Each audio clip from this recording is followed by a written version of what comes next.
성경에 히브리서 9장 22절에 한 번 죽는 것은 정하신 것이요 그 후에는 심판이 있으리라. 성경은 이렇게 말씀합니다. 이 세상에 태어난 모든 인생은, 한 번 태어난 인생은 죽는 것은 정하신 것이요 그 이후에는 심판이 있으리라. 이 세상에 완전히 죽었다가 살아난 사람이 정말 있을까? 기절했다든가 잠시 쇼크로 쓰러진 사람은 있을지 모르지만, 그러다가 깨어나는 경우는 있지만, 장사 지내고 3일 뒤에 부활하신 것은 예수님밖에 없는 줄로 믿습니다. 죽은 지 3일 만에 부활하사, 죽은 그 사람이 부활한 것은 인류 역사상 예수밖에는 없다고 성경은 못 박아 말씀합니다. 왜냐하면 우리 주님은 하나님이시기 때문에 그렇습니다. 하나님이 인간의 몸을 입고 이 땅에 오신 분이 예수입니다. 그러니까 예수님은 하나님입니다. 믿습니까?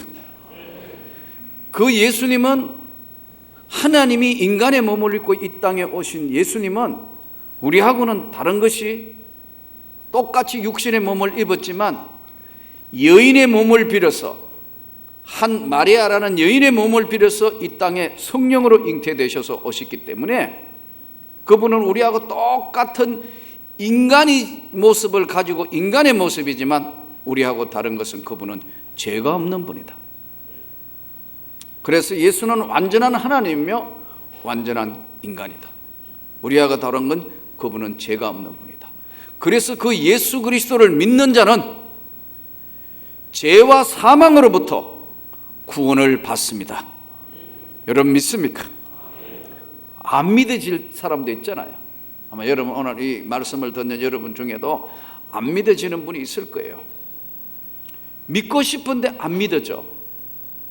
솔직히 동정녀 탄생이라든가 죽은 지 3일 만에 부활했다는 거, 이거 기독교에서 이야기를 계속 하지만 솔직히 안 믿어져. 이게 안 믿어져요. 그러면 이제 노력을 합니다. 지금부터 믿자. 그럴수록 더 안 믿어져요.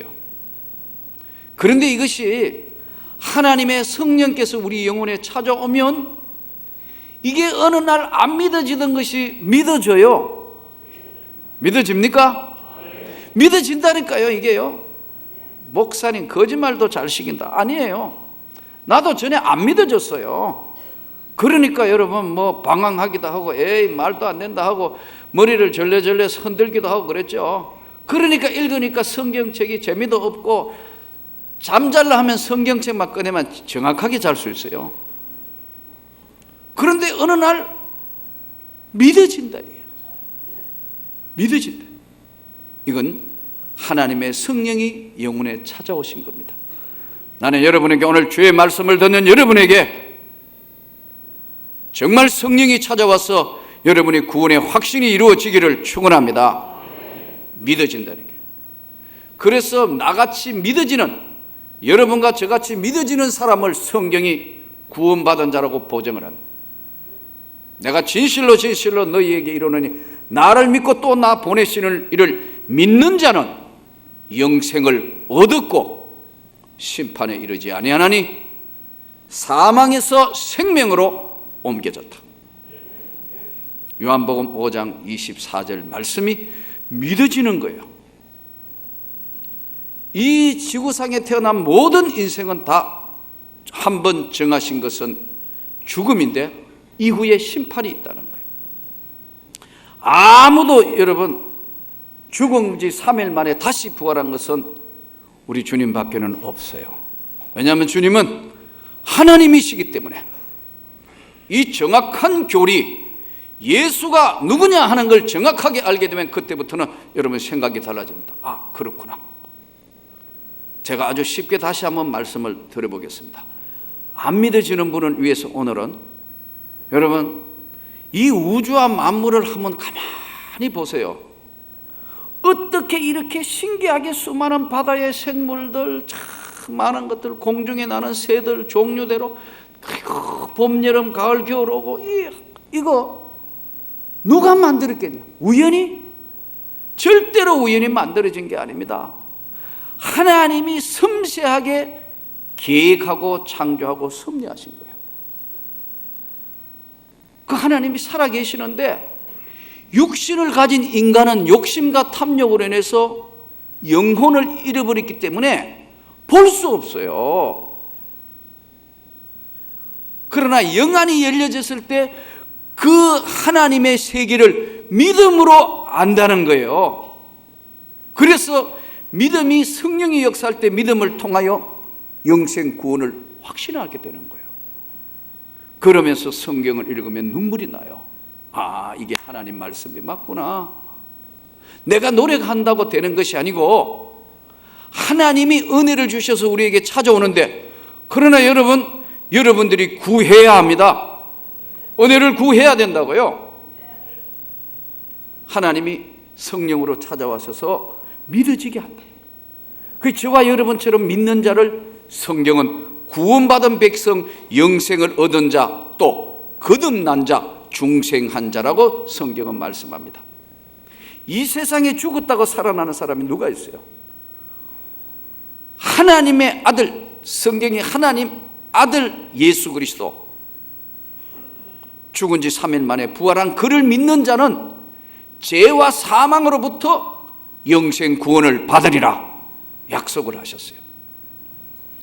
그러면 사망이란 것을, 인간의 사망이란 것을 어디를 기준으로 보느냐? 심장이 멎었다? 보통 심장이 뛰지 않으면 사망했다. 그래서 여러분 쇼크가 넘어지면 우리 뭐 하죠? 심폐소생술합니다. 이 심장 뛰도록 심장 충격기를 대가지고 심장이 스스로 뛰도록 하고요. 숨을 쉬지 못하면 뭡니까? 심폐소생술을 하죠. 이렇게요. 이거 배워야 돼요, 여러분. 혹시라도 쓰러지는 사람이 있으면 이 압박해가 이것도 훈련해야 돼요. 안전요원 하려면 이거 배워야 돼요. 전 학교 다닐 때 이거 다 배워봤어요, 이거요. 이거 심폐소생술을 해가 안 되면 코 잡고 마우스 투 마우스 해가 이거라도 해야 돼요. 이게 이제 안전요원 하면 이거 배우는 거예요. 그러나 여러분, 완전히 죽었다가 살아날 수 있는 인간이 있느냐? 부활할 수 있느냐? 예수밖에 없는 줄로 믿습니다.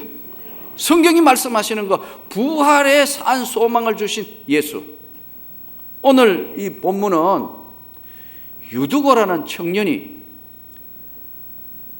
창에 걸터 앉아서 계속 바울 사도가 강론을 더 길게 오래 하며 잠이 들어가지고 삼청 누각에서 떨어져서 죽은 사건이에요. 어떻게 떨어진지는 모르겠어요. 죽은 사인이 두개골 골절인지 갈비뼈가 부러졌는지 하여튼 삼청 누각이라 했으니까요. 여러분 지금 2층에서 예배 드리시는 여러분 한번 보세요. 지금 여기 1층입니다. 2층, 3층이면 저 꼭대기보다 조금 더 높은 데서 지금 거꾸로 떨어졌다. 굉장한 거 아니에요. 떨어졌다. 사망을 했는데 다 죽었다. 이제 사망을 했어서 죽었더라. 성경에 보니까 유두고라는 청년이 창에 걸터 앉아 있다가 깊이 졸더니 바울이 강론하기를 더 오래 하며 졸음을 이기지 못하여 삼층에서 떨어지거늘 일으켜보니 죽었는지라. 죽었다 이미. 저는 이 본문을 볼 때마다 조금 위로를 받습니다. 왜냐하면 바울 사도가 강론해도 조는 사람이 있는데 내가 설교하면 조는 게 당연하지 않겠느냐? 안 그래요? 사도 바울이 강론하는데 사도 바울이 강론해도 조는데 어떨 때 여러분 설교하다 보면 막 좌우로 1부, 2부 때는 조는 사람이 거의 없어요. 근데 3부 때는 이게 시간이 아주 이제 애매한 시간이니까 우리 지금 11시 반 3부 예배 때는 가끔 앞으로 갔다가 뒤로 갔다 하는 분 보면 내가 이거 하나님 말씀을 지금 전하는지 저분이 왜 저러는 거지? 그렇게 굉장히 좀 내가 정말 하나님 말씀을 전하는 게 맞느냐 생각했는데요, 이 본문을 읽으면서 위로가 됐어요. 사도 바울이 설교해도 좋은데 내가 설교할 때 좋은 건 당연하지 않겠느냐. 그래서 마음을 비웠습니다. 위로가 된다. 근데 바울 사도가 그날 아마 굉장히 오랫동안 강론을 하신 것 같아요. 그 주간의 첫날에 우리가 떡을 때려 하려 모였더니 바울이 이튿날 떠나고자 하여 그들에게 강론할 새 말을 밤중까지 계속하며, 아마 오래 강론이 오래 길었는 것 같아요. 그래서 우리가 모인 윗다락에 등불을 많이 켰다. 이게 뭐죠? 밤이 어두워졌다는 얘기 아니에요. 그렇죠? 밤이 어두워졌다 지금. 그러니까 등불을 많이 켜가지고 환하게 했는데, 이 유도거라는 청년은 이제 이 당시에는 이게 우리로 쉽게 이야기하면 순회신학교였습니다. 당시 여러 제자들이 함께 움직였거든요. 많이 이제 모여가지고 복음을 듣습니다. 일종의 순회신학교, 선교 전략상 순회신학교였습니다. 이때 오랫동안 강론을 계속하니까 피로가 겹쳤겠죠. 너무 피곤하니까 앉아가 있다가 집중하다가 깜빡 졸았는데 깊이 졸더니 이렇게 했거든요. 그러니까 우리가 이 참 예배 시간도 아주 중요해요. 오후 찬양 예배 시간에는요 굉장히 위험한 시간이에요. 이게 오후 3시쯤 되면 점심 먹고 난 뒤에 소화되면서 졸음이 와가지고 참 힘든 시간입니다. 집중하게요. 오후 3시 오후 찬양 예배 때는요, 제가 지난번에도 말씀드렸지만 3분 내지 5분 설교를 딱 듣고 여러분들이 결정을 해요. 잘 거냐 들을 거냐. 이 별로 들을 게 없거든 이게. 그러니까 저는 외부에서 강사들 와가 설교하면 저분은 지금 오랜만에 와가 설교하는데 사람들을 졸게 하냐, 막 어떨 때는 화가 날 때가 있어요. 근데 듣는 자 입장에서는 안 그렇단 말이에요. 왜? 똑같은 톤으로 똑같은 이야기를 하니까 자꾸 졸리는 거예요. 그래서 우리 부목사들 한 번씩 설교 올릴 때마다 제가 그래요. 졸지 않도록 해야 돼. 본문 정확하게 해석하고 딱딱하게 하지 않고 참 성령의 교감이 있도록 설교해야 돼. 예 해놓고 다 졸게 만들어. 그럼 저쪽이 아니라 저 친구지. 그전에는 굉장히 많이 뭐라 했어요. 그 본문 해석이 정확한 거야? 어떻게 된 거야? 요즘은 잔소리를 안 해도 이제 될 만큼 우리 부교육자들도 상당히 은혜 가운데 잘 설교하시는 것 같아요. 바울 사도가 설교해도 졸았다. 바울이 누구예요? 예수님이 선택한 제자 중에 전무후무한 이러한 사도 바울이 설교해도 졸 수 있다. 그런데 졸다가 떨어져서 이제 죽었거늘, 다 죽었다고 사람들이 세상에 어떻게 설교 듣다가 죽느냐, 큰일 났네 막 이런데 바울이 뭐라고 하느냐면은, 바울이 내려가서 떨어져 있는 그 현장에 내려가서 그 위에 엎드려 그 몸을 안고 말하되 떠들지 마라. 생명이 그에게 있다. 살아있다 이거예요. 그리고 그 청년이 다시 살아나는 놀라운 것을 보면서 그 당시에 모든 사람은 죽었다고 보는데 바울은 그 청년이 살아날 수 있는 것을 보는 영안이 열려진 세계에서 보는 거예요. 모든 사람은 다 죽었다고 하는데 바울이 떠들지 마라. 이 청년이 살아있다는 거예요. 그래서 오늘 저와 여러분도 바울처럼 영안이 열려지기를 원합니다. 믿음의 세계의 눈이 열려져서 그 세계를 볼 수 있는 영적 안목이 열려지면 좋겠다는 겁니다. 우리가 잠자는 것은, 수면은 정말 중요해요. 편안한 잠은 하나님께서 주시는 은혜 가운데 잠자는 겁니다. 시편 127편 2절에 여호와께서 그의 사랑하는 자에게 잠을 주시는도다. 사랑하는 자에게 잠을 주세요. 하나님이 사랑하는 자에게 잠을 주신다고요. 불면증은 만병의 근원이 불면증입니다. 잠 못 드는 것부터 모든 병이 출발돼요. 거의 의사 선생님들 이야기 들어보면. 그러니까 나는 여러분들이 편안한 잠을 잘 수 있기를 바랍니다. 그러나 안 자야 될 때 시도 때도 없이 자는 거, 이건 문제가 심각해요. 예배 드리다가 한잠 들어가지고 자러 울어가는, 이건 보통 문제가 아니에요. 성경이 이렇게 말씀해요. 지금은 잘 때가 아니고 깰 때라고 이야기해요. 자, 이제 잘 때가 아니고 너희가 깰 때가 되었다. 마음은 원이로되 육신이 약하구나. 예배 때 자꾸 조는 건요, 새들이 와서 먹어버렸고, 마태복음 13장 19절에 보면은 하나님의 말씀이 전해지면 마귀가 와서, 새들이 와서 다 말씀이 들려지지 않도록 먹어버린다니까요. 여러분, 악한 것들이 와서 그 마음에 뿌려진 것을 빼앗나니, 시험에 들면요 말씀이 안 들립니다. 소리로 들리지 하나님의 말씀으로, 본인이 시험 상태에 있을 때는 하나님 말씀이 안 들려져요. 참 신기해요. 또 이상해요. 사람이 살다가 보면 시험, 환난, 여러 가지 어려움이 있는데, 어려움, 시험, 환난이 오면 더욱 하나님의 말씀을 붙들고 해야 되는데, 시험 들면 꼭 목사님하고 눈을 안 마주쳐요. 특징이에요. 내가 이 한 교회 27년을 목회를 했습니다.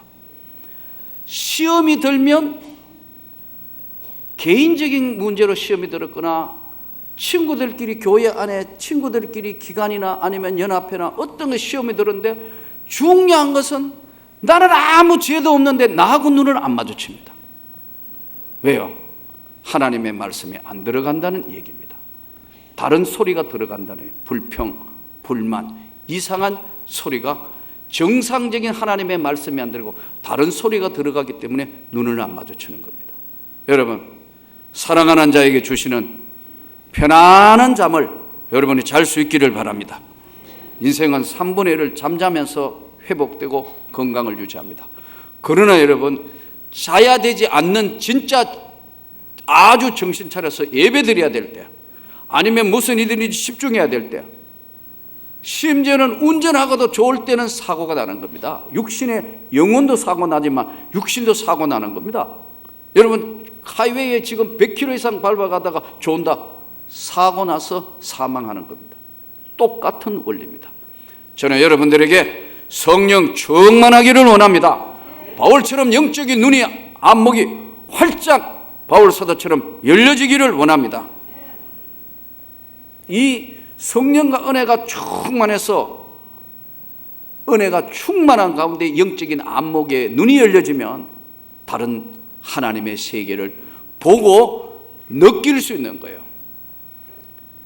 잠은요, 왜 잠을 못 자게 되느냐 하면, 마음의 근심, 걱정이 잠을 들지 못하게 합니다.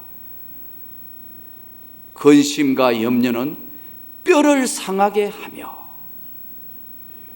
근심, 염려가요, 인간의 이 뼈를 상하게 한다니까. 심령의 근심, 걱정은 이 영혼의 뼈를, 우리 육신의 뼈를 녹인다는 거예요. 병원에 가면 아무리 마음병, 마음의 근심병은 아무리 엑스레이를 찍고 MRI를 찍어도 근심병은 안 나와요. 그런데 본인은 마음이 무거운 거예요. 마음의 심을 한 번도 못 내려놓는 거예요. 성경은 이렇게 말씀합니다. 수고하고 무거운 짐진 자들아, 다 내게로 오라. 내가 너희를 쉬게 하리라. 주님이 쉬게 하겠다는 거예요. 내려놓기를 바랍니다. 내려놓을 수 있기를 바랍니다. 그리고 내 모든 염려를 주님께 맡겨라. 그래야면 그가 그 길을 인도하시고 지키시고 보호해 주시리라. 맡겨라, 이거. 오늘 이 말씀대로 모든 근심, 염려를 맡길 수 있기를 바랍니다.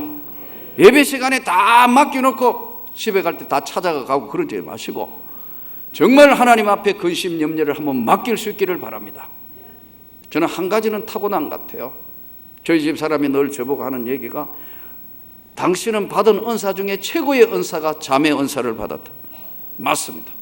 저는 염려, 근심, 걱정 아무리 있다 하더라도 3초 만에 잠듭니다. 확실합니다. 하나 둘 셋 하면 잠든다.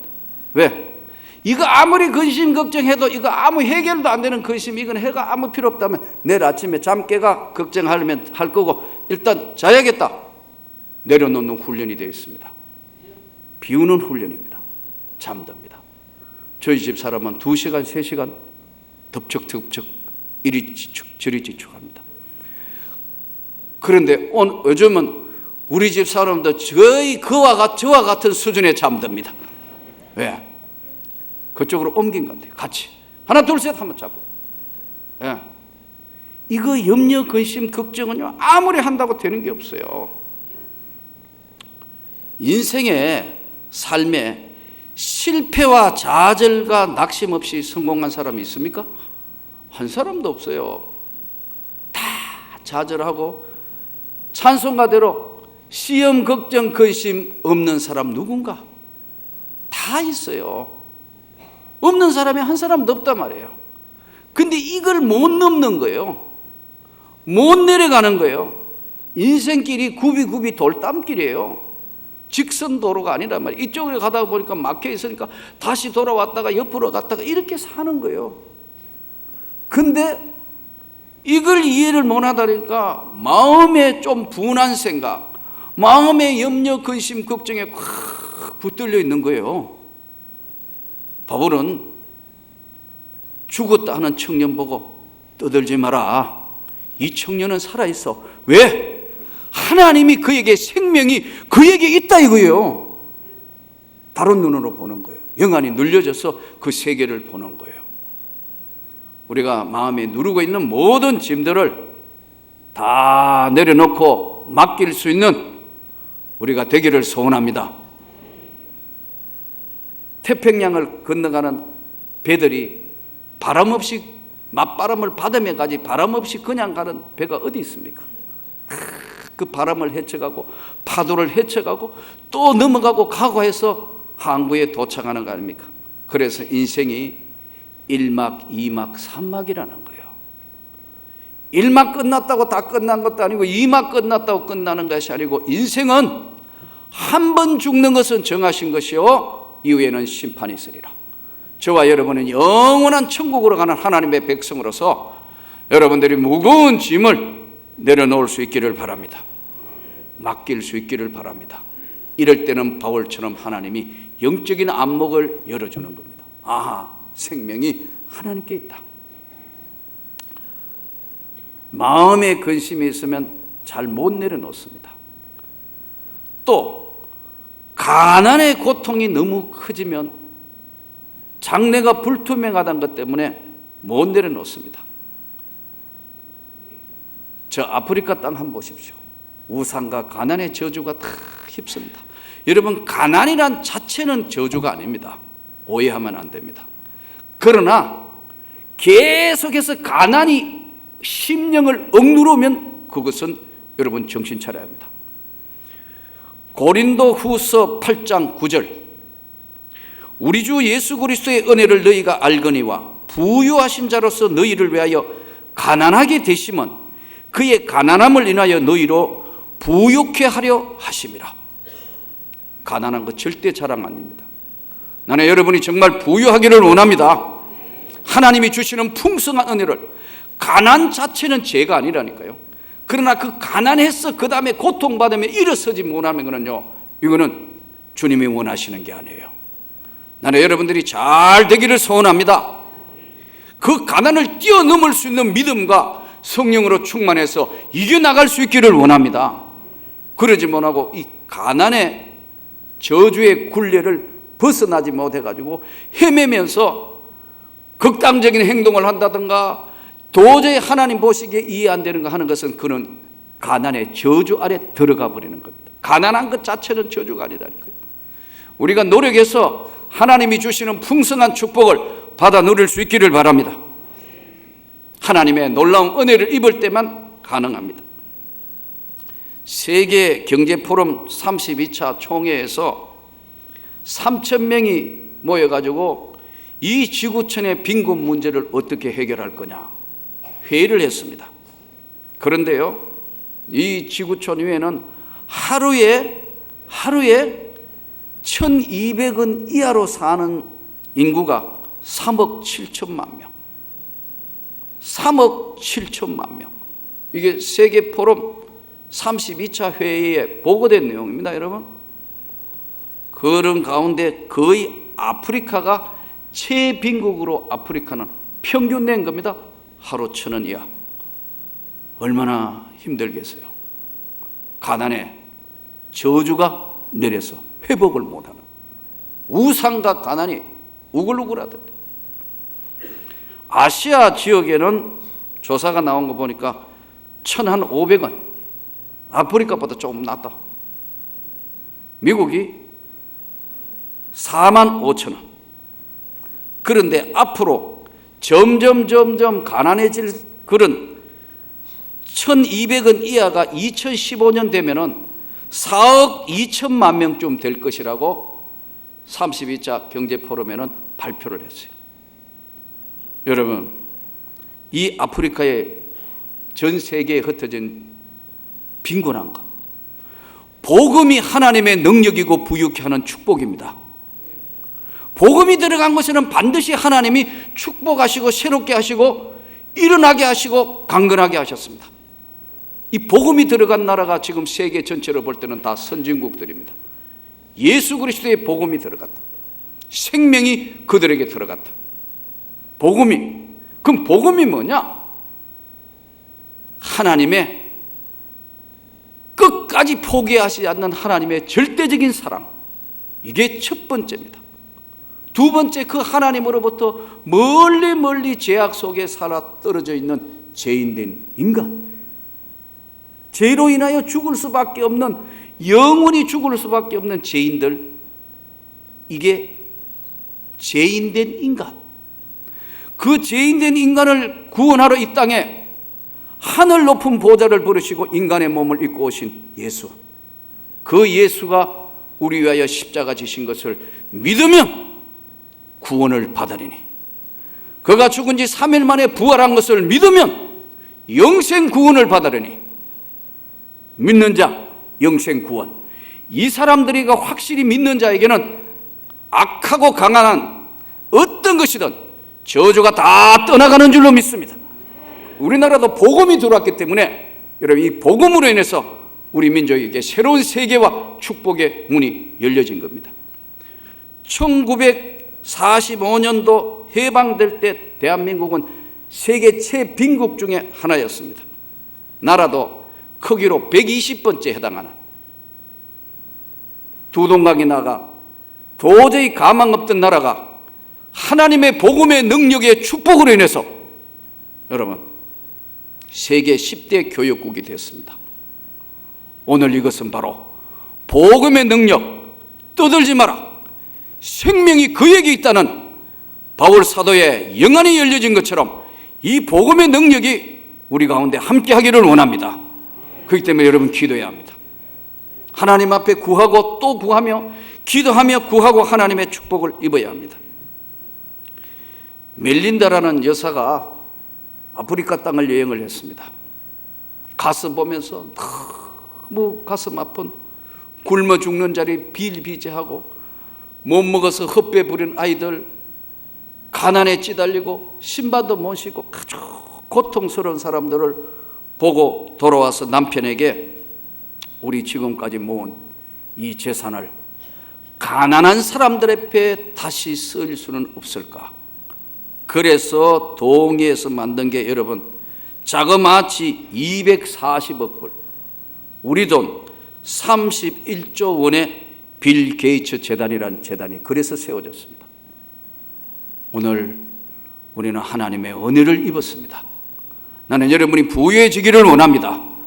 부유의 원천인 복음의 능력, 예수의 능력과 축복이 가난은 절대로 자랑할 게 못 돼요. 가난 자체는 저주가 아닙니다만 가난에 눌려져서 심령에 근심을 하는 것은 하나님이 원하시는 것이 아닙니다. 오늘 또 나는 여러분들에게 예수의 성령이 충만하기를 원합니다.